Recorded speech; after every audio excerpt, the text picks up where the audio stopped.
읽으신 말씀 신약성경 고린도전서 1장 10절에서 13절 말씀입니다. 다 함께 봉독. 형제들아, 내가 우리 주 예수 그리스도의 이름으로 너희를 권하노니 너희가 같은 말을 하고 너희 가운데 분쟁이 없이 같은 마음과 같은 뜻으로 온전히 합하라. 내 형제들아, 글로의 집에 지편으로 너희에 대한 말을 내가 들리니 곧 너희 가운데 분쟁이 있다 하는 것이라. 내가 이것을 말하니와 너희가 각각 이르되 나는 바울에게, 나는 아볼로에게, 나는 게바에게, 나는 그리스도에게 속한 자라 한다는 것이니 그리스도께서 어찌 나뉘었느냐? 바울이 너희를 위하여 십자가에 못 박혔으며 바울의 이름으로 너희가 세례를 받았느니라. 아멘.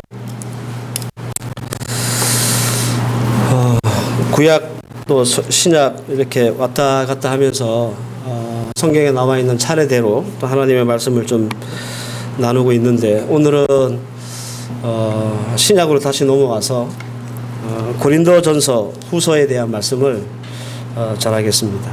아시다시피 바울이 제2차 전도 여행의 주 사역지 선교지가 유럽이었습니다. 대표적으로 빌립보, 데살로니가, 그리고 베레아, 아덴, 아테네죠.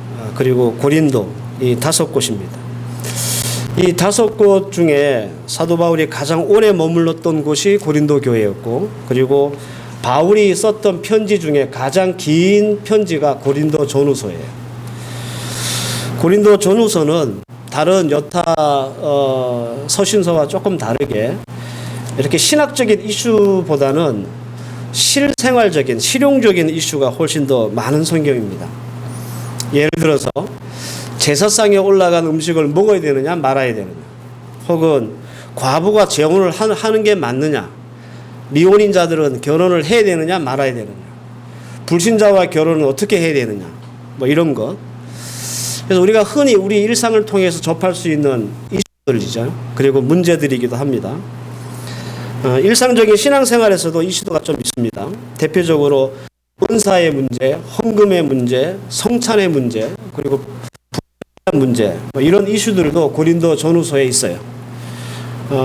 그렇다고 해서 이것이 아주 고린도 로마서처럼 아주 복잡하고 조금 깊이가 있는 그런 신학적인 논쟁이기보다는 오히려 이런 신학적인 이슈조차도 실용적인 범위 안에서 일어나는 이슈 정도로 고린도 후서, 전후서가 다루고 있습니다. 우리가 고린도 전후서라고 하는 이 성경에 대한 큰 우리가 숲을 보려면 먼저 우리는 고린도라고 하는 그 지리적 독특함을 우리가 먼저 이해를 하셔야 합니다. 제가 사진을 한 장 준비했거든요. 여러분들 한번 보시기를 바라요. 제가 고린도서에 대한 설교를 할 때마다 자주 보여드렸던 지도입니다. 다시 한번 보시면 그리스라고 하는 나라는 동쪽으로는 에게해라고 하는 바다가 있고요. 서쪽으로는 여러분들 보시다시피 이오니아해라고 하는 바다가 있습니다. 그리고 남북으로는, 북쪽으로는 그리스 본토가 있고요. 남쪽으로는 여러분들 그 사진에 잘 보이시는지 모르겠는데 펠로폰네소스라고 하는 반도가 있어요. 고린도가 어디 있느냐? 북쪽의 본토와 남쪽의 펠로폰네소스 반도를 잇는 그 짤룩한 부분 있죠. 예, 거기가 고린도예요. 만약에 에게해, 아시아 쪽이잖아요. 거기에서 이 이오니아해로 간다면, 로마로 이렇게 간다면, 혹은 반대의 경우 로마에서 아시아 쪽으로 간다면, 여러분들 화살표 표시되어 있는 대로 밑으로 남쪽으로 쭉 돌려서 돌아가게 되어 있습니다. 그럼 만약에 아시아에서 로마로 간다든지 반대로 로마에서 가려고 했을 때 가장 가깝고 빨리 갈 수 있는 길은 어딜까요? 고린도를 질러 가면 됩니다. 그죠? 지금은 뭐 세계 3대 운하 중에 고린도 운하라는 게 뚫려 있습니다. 아주 빨리 이 반도를 안 지나고 지나갈 수 있습니다. 그런데 이 시대에는 운하가 없었어요. 그래서 이 시대의 고린도에서는 어떻게 했느냐 하면 작은 배들이 오잖아요. 그래서 오든 작은 물건 실은 배를 이끌어서 끌어당겨 좀 반대편 쪽으로 넘겨주는 거예요. 동쪽에서 서쪽으로, 서쪽에서 동쪽으로. 그리고 물건을 많이 실은 큰 배가 오면 물건을 다 하역해서 진군들이 메고 반대쪽으로 넘어가서 반대쪽에 기다리고 있는 배한테 실어주는 거예요.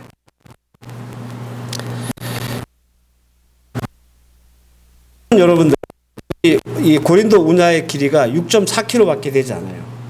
지금 우리 생각에는 야 어떻게 그거 배를 끌어가지고 반대쪽 생각을 할까 이렇게 좀 황당할지 모르지만 요 거리가 이렇게 충분히 가능했다고 합니다. 이런 일을 하려면 필요 상식적으로 값싼 노동력이 있어야 되겠죠. 그죠? 네. 이 일들이 가능한 거예요. 그래서 바울 당시 고린도에는 일반 노예가 한 4, 그러니까 전 인구의 노예 비율이 61.5%. 네? 우리나라 조선시대 때 노비들이 전체 인구의 40%였다고 그래요. 보통 10% 미만이어야 정상이라고 하는데 우리나라 조선시대에도 굉장히 많은 편이었는데 고린도에는 이보다 더 많은 61% 정도에 되는 사람들이 노예였어요. 이런 독특한 지리적 특징 때문에 고린도에는 아시아 사람, 또 유럽 사람, 노예들, 퇴역한 군인들, 무역하는 사람들, 상인들, 사업자, 종교인들이 불리는 핫 플레이스였습니다. 잘 나가는 신흥 도시, 그게 고린도였습니다. 돈이 되니까요.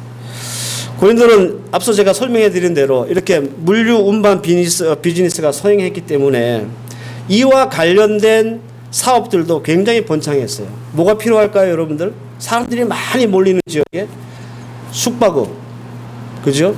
요식업, 먹어야 되니까. 그리고 사채업, 무역업, 환전업, 그리고 물류 사업자, 이걸 이렇게 옮겨주는 사람들, 사업하는 사람들, 그리고 종교인들, 이런 사람들이 올라오는 고린도에. 사람들이 몰려오니까 당연히 문화나 종교나 인종이 다양하겠죠. 이 고린도에는. 이 당시 고린도에 아데미를 비롯해서 다른 뭐 아폴로 신전 이런 신전들이 다 합쳐가지고 한 12개 정도 있었다고. 그리고 이 신전에서 종사하는 종교적 창녀라고 그러죠. 한 1000명 정도 된다고 그래요. 그러니까 여러분들 이 고린도라고 하는 동네가 이렇게 복잡한 동네입니다. 이런 복잡성과 다양성이 고린도 교회의 문제와 무관치 않습니다. 제가 이 사진을 여러분들에게 보여드리는 이유는 나중에 여러분들이 개인적으로 이 고린도 전후서를 읽거나 혹은 설교를 들으실 때 이 사진 한 장만 잘 기억하고 계시면 고린도 교회에서 일어나고 있었던 많은 문제들을 대부분 여러분들이 이해하실 수 있어요. 그래서 이 사진을 여러분들에게 보여드리는 거예요. 저는 고린도 전서 2번, 후서 2번 이렇게 9월 한 달 동안 총 4번에 대한 말씀을 전할 예정입니다. 내용이 방대하고 이슈가 많기 때문에 뭐 일일이 다 말씀을 드릴 수는 없을 것 같고 고린도 전서를 이렇게 이해하고 이렇게 관통하는 핵심 키워드가 있어요. 그 핵심 키워드를 중심으로 해서 전서 2번, 후서 2번 이렇게 말씀을 선포하려고 합니다. 오늘은 고린도 전서의 첫 번째 시간으로 어찌 나누었느냐라고 하는 제목으로 하나님의 말씀을 선포하겠습니다. 본문 11절을 보시면 1장 이런 말씀이 있죠. 형제들아 글로의 집 편으로 너희에 대한 말을 내가 들으니 이렇게 말합니다. 글로에가 누군지는 정확하지 않습니다.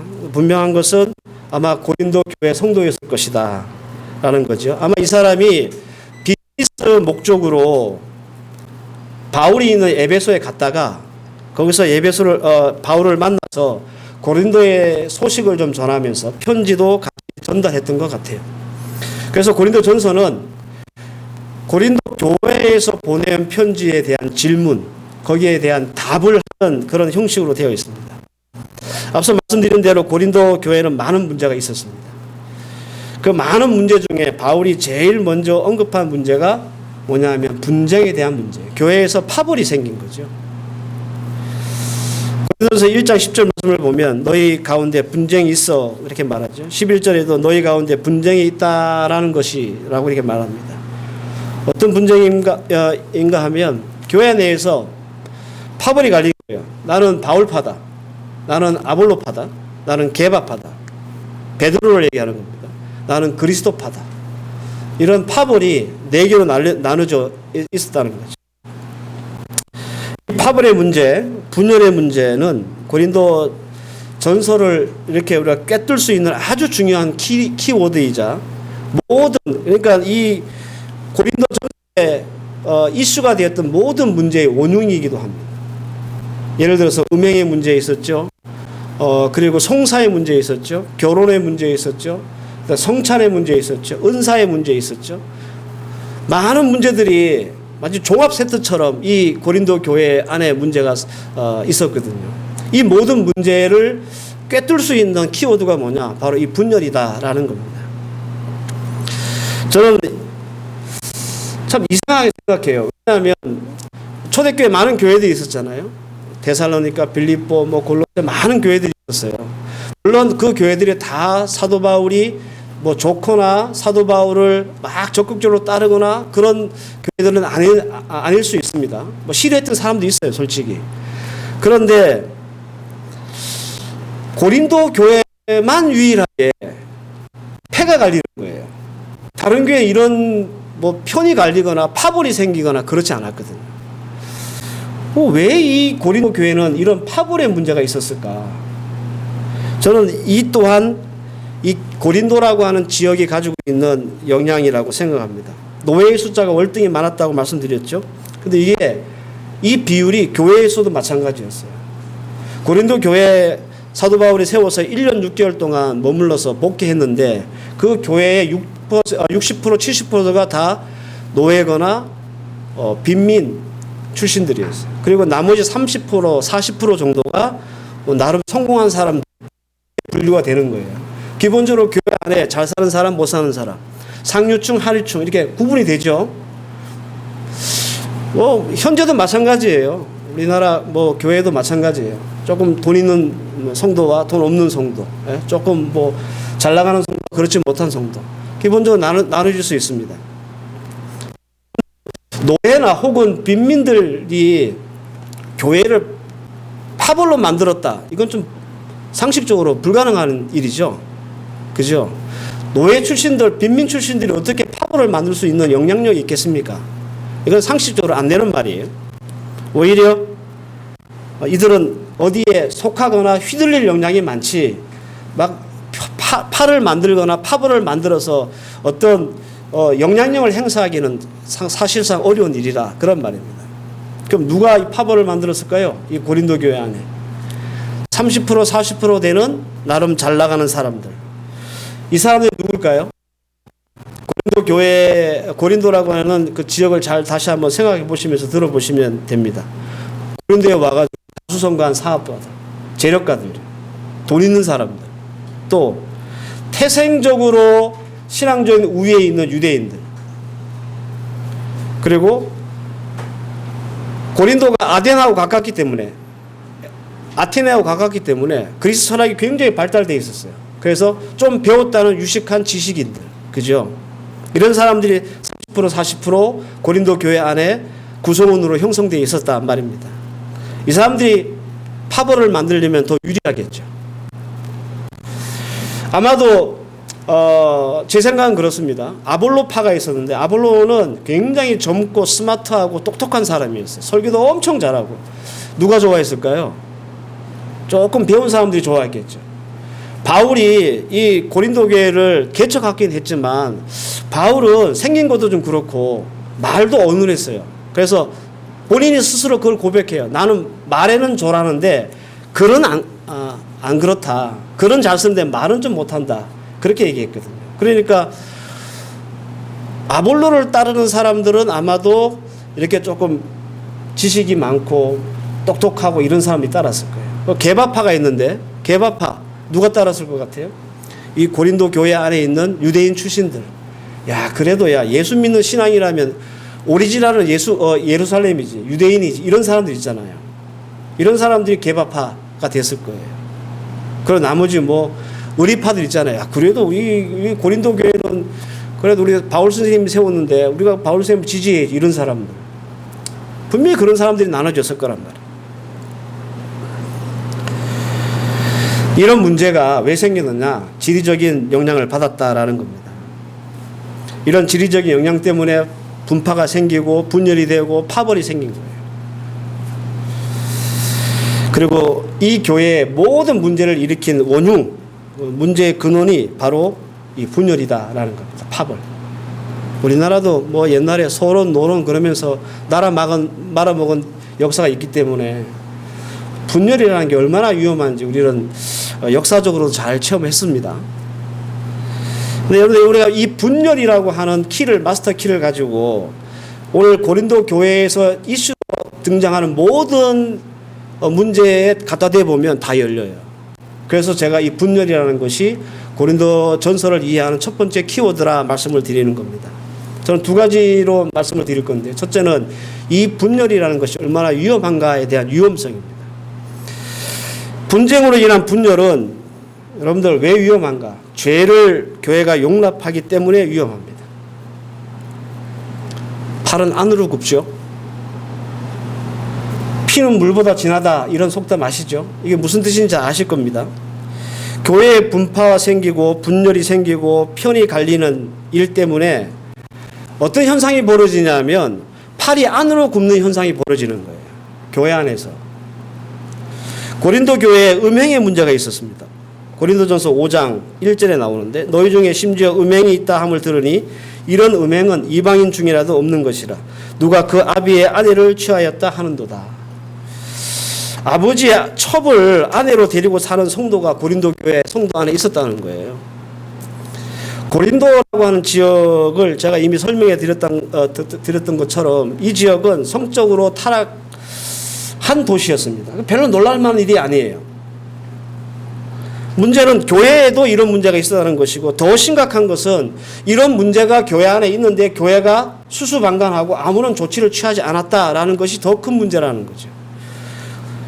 고린도서 5장 2절 말씀을 보면, 그러하고도 너희가 오히려 교만하여져서 어찌하여 통한이 여기지 아니하고 그 일을 행한 자를 너희 중에 물리치지 아니하느냐. 사도 바울이 이렇게 한탄을 해요. 책망을 해요. 여러분 생각해 보십시오. 왜 고린도 교회 성도들이 이방 사람들도 하지 않는 그런 짓을 한 성도들을 교회에서 내치지 않았을까? 예? 자기 편이니까. 내 편이니까.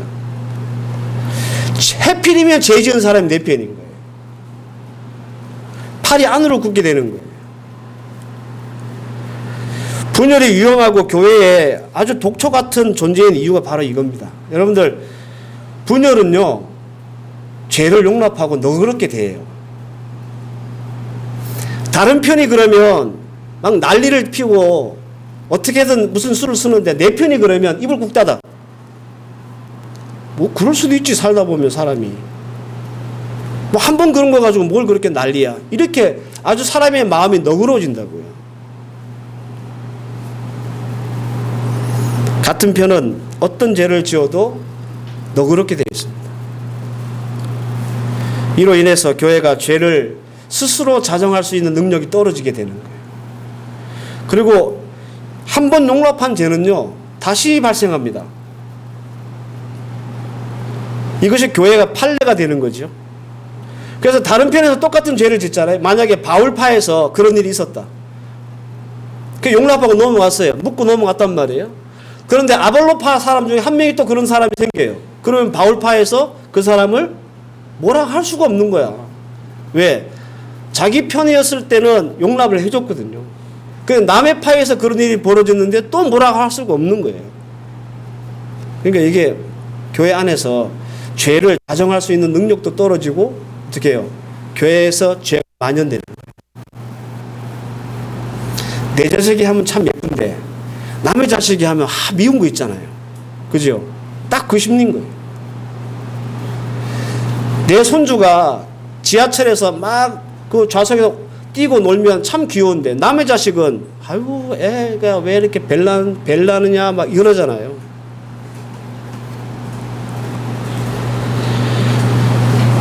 뒤편 내편이 생기니까 교회가 이 꼴이 되는 겁니다. 이방인들도 그 악하다고 하는 고린도 사람들도 하지 않는 짓을 예수 믿는 성도들이 교회 안에서 버젓이 그 일을 저지르고 있는데 교회가 그 사람들을 물리치지 않아요. 편 때문에 그렇습니다. 분열 때문에 그렇습니다. 또 하나는 이 분열이 왜 위험한가? 성도들에 대한 배려와 용서가 없기 때문에 위험합니다. 예수님은 형제들의 죄를 몇 번 용서해 주라고 그랬죠? 7번을 70번까지. 490번 용서해 주란 말이 아니라 무한정으로 용서해 주라 그런 말이에요. 고린도 교회는 성도 간에 법정 고소 고발이 있었습니다. 이게 송사의 문제인데요. 이를 두고 바울은 이렇게 얘기합니다. 고린도전서 6장 7절에서 8절 너희가 차 고소함으로 너희 가운데 이미 뚜렷한 허물이 있나니 차라리 불의를 당하는 것이 낫지 아니하며 차라리 속는 것이 낫지 아니하냐.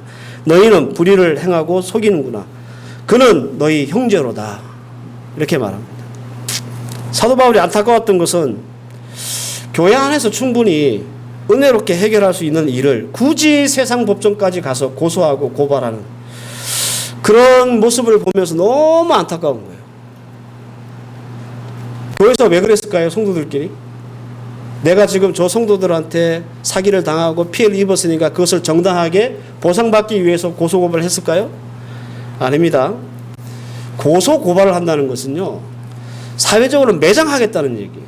고의로 괴롭히겠다는 뜻이에요. 성도 안에서 충분히 해결할 수 있는. 사도 바울도 얘기해요. 이것을 해결할 수 있는 사람이 너희 중에 없더냐? 할 수 있다는 거예요. 그런데 왜 고소고발을 했을까요? 엿먹으라고. 다른 편 엿먹으라고. 충분히 하나님이 주신 말씀과 은혜로 해결할 수 있는 문제를 세상 법정까지 끌고 나가는 거예요. 그래서 선교하면서 우리 현지인들한테 고소 몇 번 당해봤거든요. 귀찮아요. 얼마나 힘들고 짜증나는지 모릅니다.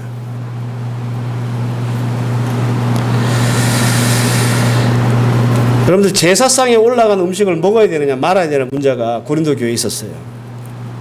앞서 말씀드린 대로 고린도에는 12개나 되는 신전이 있었습니다. 때문에 신전에 올라갔다가 내려온 고기들이 시장에 풀렸어요. 얼마나 싼 가격으로 풀렸겠습니까? 그죠? 다 못 먹으니까 이걸 시장에 내놓는 거예요. 가난한 사람들이 이 고기라도 먹어야 고기를 좀 먹어보지 않겠어요?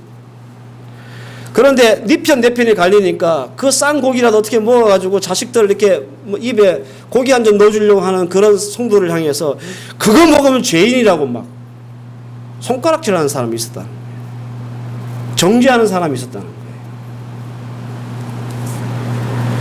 왜 그래요? 편이 갈려서 그런 거예요. 서로 이해를 못하는 거예요. 배려하지 않는 거예요. 용서하지 않는 거예요. 사랑으로 품지 않는 거예요. 내 아니니까. 은사의 문제가 있었습니다. 자기의 은사가 최고라고 여기는 거예요. 그래서 다른 사람의 은사를 무시하는 거죠. 거기서 막 교회가 문제가 생긴 거예요. 사도 바울이 여기에 대한 말씀 아주 길게 했습니다. 왜 이런 일이 벌어집니까? 하나님이 주신 선물인 이 은사가 때문에 왜 교회에서 이런 문제가 벌어지는 거예요? 편이 갈렸기 때문에 그런 거예요. 내가 가진 게 내 편이 가진 은사가 최고고 너의 편이 가진 은사는 별거 아니야. 이런 마인드. 이게 어디서 나오느냐? 분열 때문에 나오는 겁니다. 만찬이 있었습니다. 성만찬. 먼저 온 사람들이 음식을 다 먹어버리는 거예요. 나중에 온 사람들은 음식이 없어서 굶어요. 고린도전서 11장 20절에서 이런 말씀이 있습니다. 그런즉 너희가 함께 모여서 주의 만찬을 먹을 수 없으니 이는 먹을 때 각각 자기의 만찬을 먼저 갖다 먹으므로 어떤 사람은 시장하고 어떤 사람은 취함이라. 너희가 먹고 마실 집이 없느냐? 너희가 하나님의 교회를 업신여기고 빈궁한 자들을 부끄럽게 하느냐? 여기서 만찬이라고 하는 말은 성만찬이에요. 얘기하는 성만찬. 초대교회는 매주 성만찬을 했었거든요. 성만찬은 여러분들 음식 먹으러 오는 자리가 아니에요. 예수의 죽으심을 기념하기 위한 자리예요. 그런데 네 편, 내 편이 갈리니까 내 편 사람들 다 먼저 와가지고 후다닥 다 먹어버리는 거예요. 거기 있는 빵, 포도주 다 먹어버리는 거예요. 뒤에 사람들 와서 먹어야 되는데 그거 생각 안 해요. 내 편만 다 먹으면 돼. 배려가 없는 거예요. 사랑이 없는 거예요. 이게 다 분열하고 분쟁하고 파벌이 생겨서 생기는 문제인 거예요. 여러분, 분열이라고 하는 마스터키를 갖다 대니까 고린도 교회에서 생겼던 모든 문제가 다 보이죠. 왜 이런 문제가 벌어졌는지. 예? 수많은 문제가 있었습니다. 그래서 고린도 교회에 있었던 문제를 그냥 지금 우리 요즘 교회에 일어나고 날 수 있는 모든 문제의 어떤 그 축소판이라고 봐요. 아주 다양한 문제가 있습니다. 결혼의 문제도 마찬가지고, 과부가 있는데 이 과부가 결혼을 해야 되냐 말아야 되냐 이 문제로 싸우는 거예요. 이 편이 갈려서 그래요. 그래서 사도 바울이 거기에 대한 일일이 답을 다 해요. 결국은 분쟁입니다. 분쟁은 죄를 관대하게 대하고요. 왜? 내 편이니까. 또 남의 편이니까. 그리고 성도들에 대한 배려와 용서가 없어집니다. 그래서 교회에서 분열이 나는 것은 이렇게 위험한 일이에요. 고린도 교회에서 일부 성공한 사람들이 자신의 영향력과 또 자신이 누리고 가진 것을 자랑하기 위해서 편을 만들고 분당이 되고 파벌이 생겨서 교회가 이 지경에 이르게 됐다라는 겁니다. 그런데 이것이 팔을 만드는 이 사실이 교회에 이런 엄청난 문제들을 야기할 수밖에 없었던 그런 큰 위험을 가지고 있었다라는 겁니다.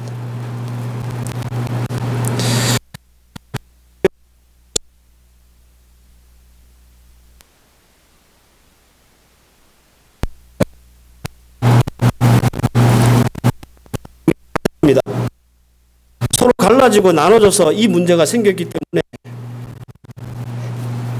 해결할 수 있는 방법은 하나죠. 어떻게? 하나 되는 거. 그죠? 하나 되면 저절로 해결되는 거예요. 그러면 교회도 다시 뭐가 됩니까? 죄를 자정할 수 있는 자정 능력도 생기고 또 하나님 앞에 영광스러운 교회로 세워질 수 있을 겁니다. 근데 문제는 어떻게 하나가 되느냐는 거예요. 어떻게?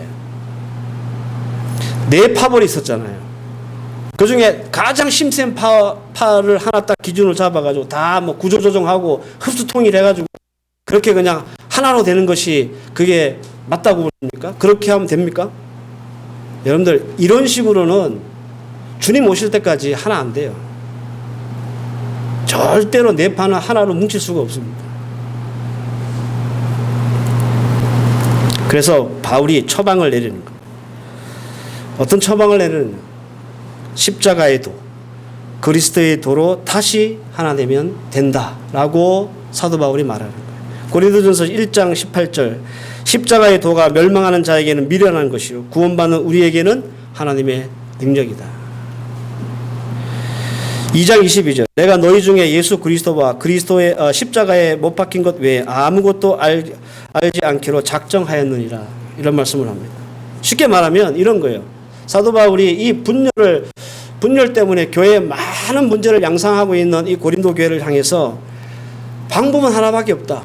십자가에 돌아오는 것. 즉 예수께서 말씀으로 돌아오는 것. 성경으로 돌아오는 것. 이게 우리가 유일하게 하나 될 수 있는 방법이고 이 하나됨은 분열을 통해서 만들어진 모든 문제들을 해결할 수 있다라고 얘기하는 거예요. 고린도 교회에 이미 바울파가 생기고 아볼로, 게바, 그리스도파가 생겼다는 그 자체가 들이 십자가를 보여주는 거예요. 그들이 말씀과 함께하고 그리스도와 함께했다면 그리스도 안에서 한 몸이고 한 지체가 어떻게 갈리고 분리될 수 있겠습니까? 그죠? 아무리 재력이 있고 많이 배우고 유대인이고 다 떠나서 또 그리스도와 하나 되어 있으면 절대 그런 일이 안 벌어져요. 그래서 사도 바울이 어떻게 그리스도께서 나뉘었느냐라고 한탄하는 거예요. 분쟁이 있어도 분쟁이 있어서 십자가의 도에서 벗어난 게 아니라 십자가의 도에서 벗어났기 때문에 분쟁이 생긴 거예요. 이게 사도 바울이 지금 말하고자 하는 핵심입니다. 서로 막 싸웠기 때문에 도에서 벗어난 게 아니고 하나님의 도에서 벗어났기 때문에 싸우는 거예요. 한국 교회에서 분쟁이 자주 일어납니다. 뭐 원로 목사파, 담임 목사파 그래가지고 막 법원도 가고 고소하고 교회가 뒤집어지고. 제가 가끔 말씀드리죠. 다들 다 하나님의 영광을 위해서 그런다고. 끝까지 가요. 끝까지 가서 법정에서까지 가요. 목사님들도 장로님들도. 그게 지금 이 시대에도 우리가 볼 수 있는 광경이에요. 교회에서. 무섭습니다, 여러분들. 교회가 한번 그렇게 대판 싸우면요, 이건 뭐 위아래도 없고 목사고 뭐고 아무것도 없어요. 사람 말종됩니다. 저는 한국에 사역할 때 그걸 봤어요. 체험했어요. 아, 사람이 이렇게까지 악해질 수 있구나. 네. 왜 그래요? 하나님의 도에서 벗어났기 때문에 분열하는 거예요. 함께 기도하고 십자가에 모여서 말씀 나누고 그러면 여러분들 분열 안 합니다. 그리스도가 분열한 게 아니고 나눠진 게 아니기 때문에 그래요. 사랑하는 우리 성도 여러분, 우리 필리핀 한인교회와 또 온라인으로 예배하고 있는 헤브론 교회 성도 여러분들, 오늘 이 고린도 전서의 첫 번째 말씀이 우리에게 주는 교훈은 분명합니다. 성도의 우리가 십자가의 도, 그리스도의 도에서 온전히 서지 못하면, 다시 말해서 우리가 하나님의 말씀과 함께하고 예수와 함께하지 못하면 우리에게는 뭐가 생기냐면 세상 자랑만 생기는 거예요. 그래서 사도 바울이 나는 자랑할 게 예수밖에 없다고 얘기하는 거예요. 여러분들 사도 바울이 왜 자랑할 게 예수밖에 없어요? 얼마나 잘나고 똑똑하고 배경 좋은 사람인데. 근데 그는 오직 예수밖에 나는 자랑 안 한다. 내가 이걸 작심했다고 얘기하잖아요. 왜? 하도 자랑질하는 놈들이 많아가지고. 고린도 교회. 나 돈 많아. 나 많이 배웠어. 나 유대인이야. 그래가지고 파벌을 만들기 때문에. 이렇게 자랑만 남은 성도들은 어쩔 수 없어요, 여러분들. 문제만 만듭니다. 분쟁만 만드는 거예요. 우리 사람 심리가 막 누가 자랑하잖아요. 그럼 그러냐고 박수치고 진심으로 축하해 줍니까? 겉으로는 그러지, 속으로 니 잘났나 그러잖아요. 세상 자랑으로 여러분들 만족하는 사람 아무도 없습니다. 동의하는 사람 아무도 없어요. 고린도 교회는 참 풍족한 교회였어요. 고린도서를 시작하자마자 이 풍족함에 대해 사도 바울이 얘기합니다. 너희들은 구병과 은사와 예언과 물질이 풍족하다.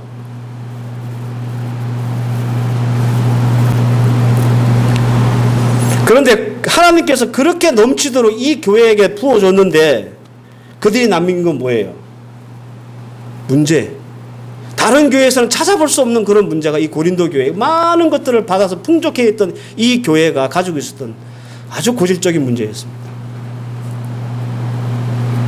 그 좋은 걸 가지고도 정작 가장 중요한 십자가의 도, 구원의 도가 결핍되니까 초대교회에서 가장 문제 많은 교회가 된 거예요.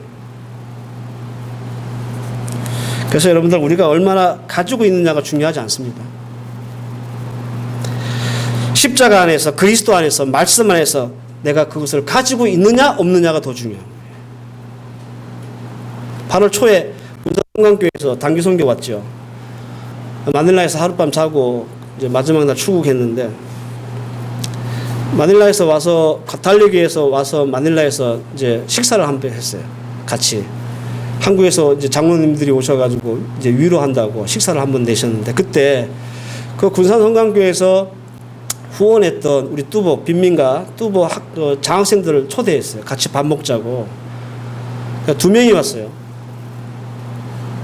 이제 다들 장학금 혜택을 받고 공부 열심히 잘하고 다 대학 졸업해서 지금 다 직장이라서 바빠. 이제 모일 시간이 별로 없어요. 그래서 2명만 왔어요.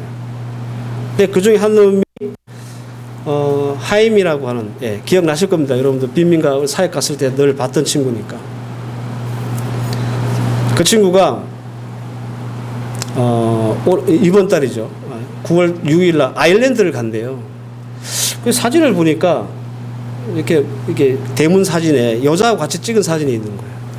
그래가지고 내가 물어봤죠. 나 여자친구냐? 그래 맞대요. 어디 있냐 하니까 아일랜드에 있대요. 간호사로 일하고 있다고 하더라고요. 그래서 간대요. 9월 6일 날 아일랜드로. 깜짝 놀랐어요. 그 빈민가 사는 놈이. 가보셨죠? 그 상황이 어떤지. 걔가 그러더라고. 가서 프로포즈 할 거라고. 비자 다 받았고 이제 티켓도 다 됐고 간대요. 그 저분 묻는 거예요. 한국 갈 때 비행기가 얼마냐고. 그래서 일찍 끊으면 한 10,000편 끊고 있을걸? 내 그러니까 그거밖에 안 하냐고 그러는 거예요.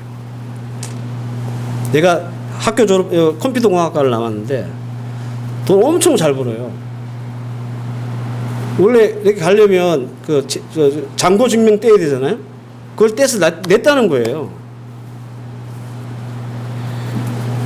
그 소식을 이제 주위에서 많은 사람들이 같이 듣고 있었는데 같이 인솔해 오신 선생님 중에 한 분이 변호사 선생님이 있었어요. 그분이 그 얘기를 곰곰이 듣고 계시더만 그런 얘기를 하시더라고요. 저한테.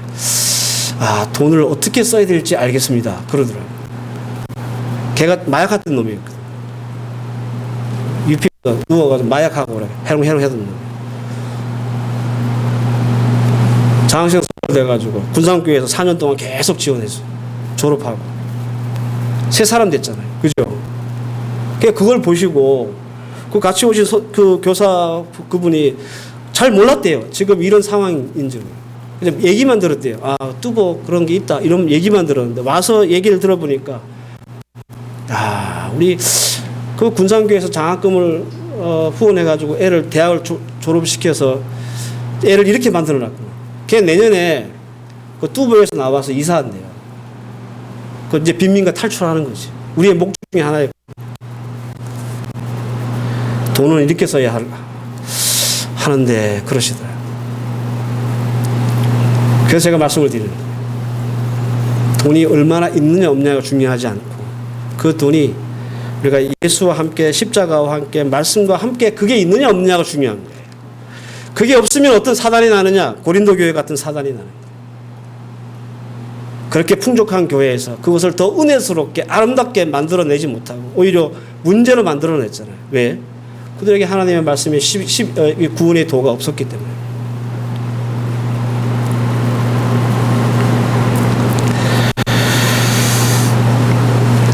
그래서 우리가 스스로 질문해야 됩니다. 나는 십자가의 도가 있는가?